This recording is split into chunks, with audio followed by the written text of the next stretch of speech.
महाभारत काल की सबसे कम सुना या पढ़ा गया किस्सा कौन सा है? यह महाभारत का एक ऐसा किस्सा है जो बहुत महत्वपूर्ण होते हुए भी ज्यादा चर्चा में नहीं आया, और ये कहानी या किस्सा आज के युग से सीधे रूप से जुड़ा हुआ है। मुझे नहीं पता कि इस उत्तर के बारे में पहले चर्चा हुई है या नहीं। ये राजा परीक्षित की मृत्यु और कलयुग की शुरुआत की कथा है। जब पांडवों को पता लगा कि श्री कृष्ण का कार्य धरती पर संपन्न हो गया और वह अपनी यह लीला समाप्त करने वाले हैं, तो वे दुखी हो गए। इस दुख के कारण उन्होंने परीक्षित को हस्तिनापुर का राजपाट सौंप दिया और द्रौपदी के साथ हिमालय पर ध्यान करने चले गए।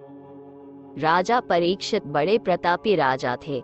वो हस्तिनापुर को बहुत अच्छे से देख रहे थे, पर परीक्षित और पांडव के ऊपर एक समस्या थी जो भगवान कृष्णा के कारण परिलक्षित नहीं हो रही थी। दरअसल पांडवों और कौरवों के युद्ध के दौरान नवम दिन ही तीसरे युग का अंत हो गया और कलयुग ने प्रवेश कर लिया था। चूंकि भगवान कृष्ण के जीवित रहते कले अपना प्रभाव नहीं दिखा पा रहा था, प्रभु के जाते ही कली लोगों के मस्तिष्क में राक्षसी प्रवृत्तियों को घोलने लगा। जल्दी ही राजा परीक्षित तक ये समाचार पहुंच गया कि दैत्य कले उनके साम्राज्य में अपने दुष्प्रभावों को फैला रहा है। परीक्षित जल्द ही उस दैत्य की खोज में निकल गए जिससे हस्तिनापुर को उसके प्रभाव से बचाया जा सके। राजा ने देखा कि एक बूढ़ा कमजोर व्यक्ति एक गाय और एक बैल को बेरहमी से पीट रहा है। बैल एक पांव पर ही खड़ा था। ये देखकर राजा परीक्षित समझ गए कि निश्चित ही यह बूढ़ा ही राक्षस है और बैल को आजाद करवाना ही पड़ेगा। दरअसल यह एक सांकेतिक रूप था जो दर्शाता था कि गाय धरती है और बैल धर्म। कलियुग में उसके 4 स्तंभों अर्थात तप, सत्य, बाह्य व अंतः स्वच्छता एवं दया में से बस सत्य ही बचा है। सतयुग में धर्म के चारों पैर ठीक थे, त्रेता में 3, द्वापर में 2 और कलियुग में बस एक ही स्तंभ पर धर्म टिका था। वह भी धीरे धीरे क्षीण हो जा रहा था। ये देखते ही परीक्षित ने तलवार निकाल ली। कले जानता था कि परीक्षित भगवान कृष्ण के पौत्र हैं और वह उनसे नहीं जीत सकता। इसी कारण से उसने बल की जगह बुद्धि का प्रयोग करना उचित समझा।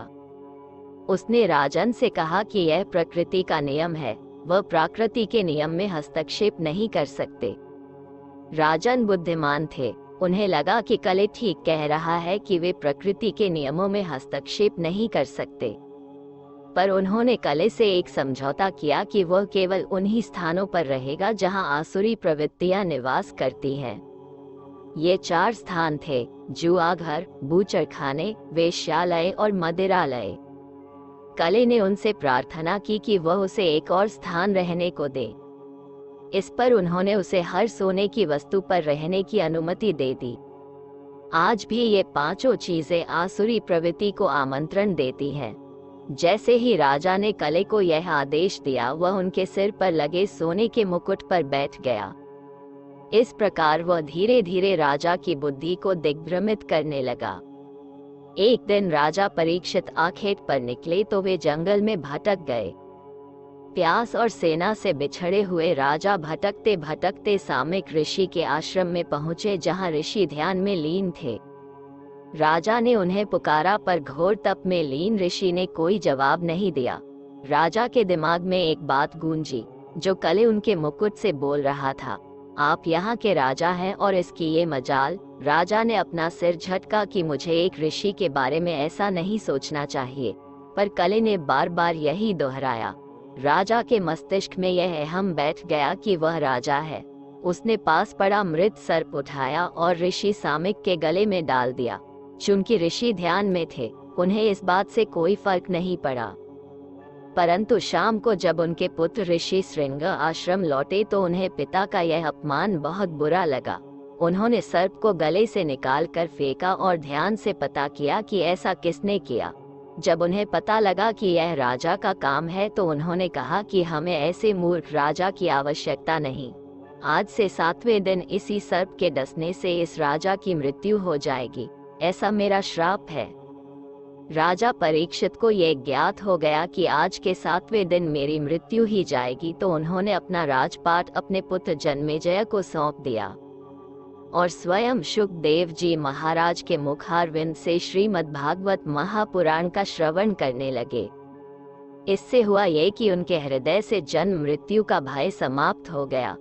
7वें दिन श्राप के अनुसार तक्षक नाग, जो सर्पों का राजा होता है, ने माला के अंदर छिपकर परीक्षित के प्राण हर लिए। जन्मेजय को तक्षक पर बड़ा क्रोध आया। उन्होंने ऋषि अगस्त्य की मदद से सर्प यज्ञ कराया। इस यज्ञ में सांप उड़ उड़ कर आते थे और यज्ञ में आहूत हो जाते थे। इसी यज्ञ के दौरान वैशंपायन जी महाराज के द्वारा पहली बार महाभारत की कथा का वाचन हुआ, जो जन्मेजय ने सुना। श्रीमद् भागवत महापुराण के बारे में कहा जाता है कि कोई भी कथा सुनने का फायदा तभी होता है जब हम उस कथा के रस को अपने जीवन में उतारेंगे और उसका स्मरण करेंगे, और तभी इससे जीवन में मंगल और आनंद की प्राप्ति होगी।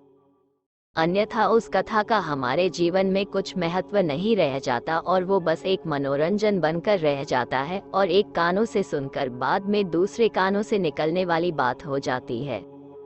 भागवत कथा सुनने से हमारा मन तन सब शुद्ध हो जाता है और हमारे सभी संशय व शंका दूर हो जाती है। भागवत कथा सुनने वाले इंसान को सुख व शांति की प्राप्ति होती है। इसलिए निरंतर ही भगवान की पूजा कर और उनकी भक्ति करनी चाहिए और अपने जीवन काल में एक बार अवश्य ही भागवत कथा का श्रवण करना चाहिए। श्रीमद् भागवत कथा सुनने से हमारे जन्मों के पाप नष्ट हो जाते हैं और इसको सुनने से मन में आध्यात्मिक विकास होता है। और जहां अन्य युगों में मोक्ष की प्राप्ति करने के लिए कड़ी मेहनत और परिश्रम करनी पड़ती थी, वहीं कलयुग में श्रीमद् भागवत कथा सुनने मात्र से मुक्ति मिल जाती है और उसके अंदर का सोया हुआ ज्ञान और वैराग्य सब वापस आ जाते हैं। भागवत कथा उस कल्प वृक्ष के समान है जो हमारी इच्छाओं की पूर्ति कर देता है। श्रीमद् भागवत कथा हिंदू धर्म के 18 पुराणों में से एक है। इसे भागवत भी कहते हैं। इसका मुख्य उद्देश्य भक्ति मार्ग या योग है। श्रीमद् भागवत कथा में भगवान श्री कृष्ण को सभी देवों व स्वयं भगवान के रूप में दर्शाया गया है। भागवत कथा में रस भाव की भक्ति को भी बताया गया है। इसमें भगवान श्री कृष्ण की अनेक लीलाओं का वर्णन किया गया है, जिसके सार को सुनकर मोक्ष की प्राप्ति होती है। भागवत कथा का श्रवण करके ही राजा परीक्षित को मुक्ति की प्राप्ति हुई थी और इस बात का कलयुग में आज भी प्रमाण मिलता है। कहते हैं श्रीमद् भागवत कथा सुनने से प्राणों को मुक्ति मिलती है। सत्संग और कथा के माध्यम से ही तो मनुष्य भगवान के चरणों में पहुंचता है। अगर मनुष्य कथा का श्रवण न करे तो इसी मोह माया से भरी दुनिया के चक्कर में रह जाएगा। इसीलिए मनुष्य को समय निकल श्रीमद् भागवत कथा का अध्ययन करना चाहिए और भगवान निस्वार्थ सेवा करनी चाहिए और अपने आने वाले पीढ़ियों को भी संस्कार सीखने चाहिए और उनको कथा सत्संग सुनाना चाहिए ताकि वो भी भक्ति के मार्ग पर बने रहे। और तो और हमारे प्यार श्री कृष्ण जी के रासलीला देखने के लिए देवों के देव यानी महादेव को भी एक गोपी का रूप धारण करना पड़ा।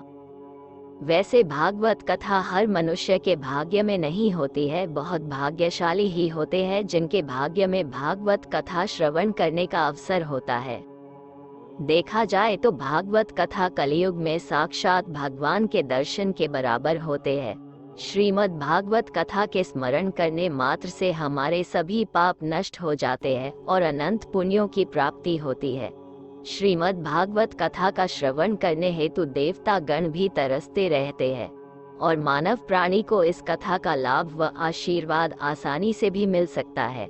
श्रीमद् भागवत कथा सुनने मात्र से मानव जीवन का पूरी तरह से कल्याण हो जाता है और कष्ट दूर हो जाते हैं।